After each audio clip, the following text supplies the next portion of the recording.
the white riders actually carries a bow. You look at how the painter of Revelation chapter 1 and 2 accurately, whereas you and I know that Jesus' weapon is actually his word. The word of God is his weapon. Now furthermore, the bow contains no arrow, which means that it will be a bloodless victory. That is, he comes bringing peace through the threat of violence, which will be both political and religious to certain part of the world that has known little, if any, peace, and that is in the Mid-East, and more specifically, we're talking about Israel. There will be a moment of where there will be violence, but no blood will be shed. No one is going to be killed. And so when the Antichrist is released, now if you have a bow and you don't have an arrow, you cannot kill anybody. Blood would not be able to shed. And this is exactly what is going to happen. And so during the reigning of the Antichrist, there will be no bloodshed. All of a sudden, everything is going to look like it's been. You see all this destruction and stuff, what's going to happen? All of a sudden, everything is going to go so calm. There's going to be major problem, but nobody's going to kill anybody. Now, this white rider is going to come looking like Jesus Christ, but he is not, according to Revelation 6, which is why he is called the Antichrist. And so, in other words, he will come assuming the guise or the appearance of Christ, but opposes all that Jesus Christ and the Bible stands for. When Jesus opened the second seal, out rides war, riding upon a fiery red horse, which so happens to be the color of what? Blood. So all of a sudden, when the Antichrist come, there was no blood. There was chaos, but no blood.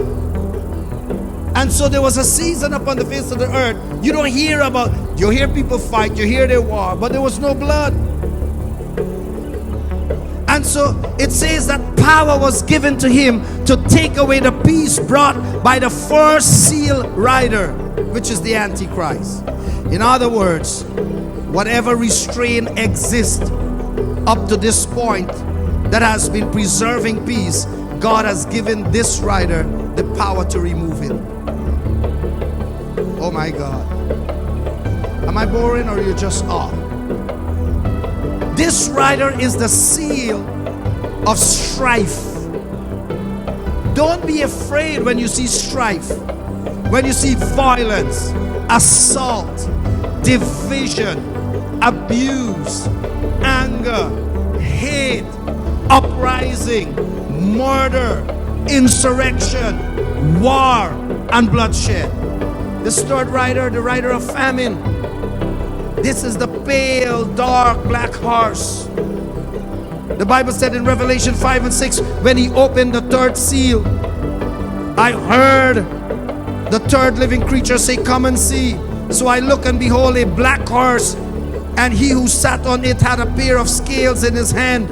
And I heard a voice in the midst of the four living creatures saying, a quart of wheat for a denarius, and 3 quarts of barley for a denarius, and do not harm the oil and the wine. Are you ready for a revelation? The color of the horse and its rider is black, signifying suffering and mourning. What is going on for the last 2 years? The sorrow and mourning that the world will experience through this coming worldwide famine. Do you know we are actually heading into a famine right now?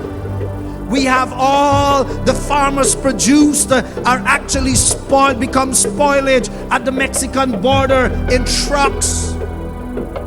Famine always follow war. Further, withholding food is often a technique of war, making food a weapon. Food is withheld, fields are burned, and those needed to till and harvest the crop are either dead or have been away at war. So after any war, there's always some sort of famine. The last rider come onto the scene after the Antichrist and war and famine, and that is of the rider death. This horse comes in pale green. We know that bright green represents healing, but this guy takes away, and so it comes with a pale green. Revelation 6, 7, and 8 said, and when he opened the fourth seal, I heard the voice of the fourth living creature saying, come and see. So I looked, and behold, a pale horse, and the name of him who sat on it was what?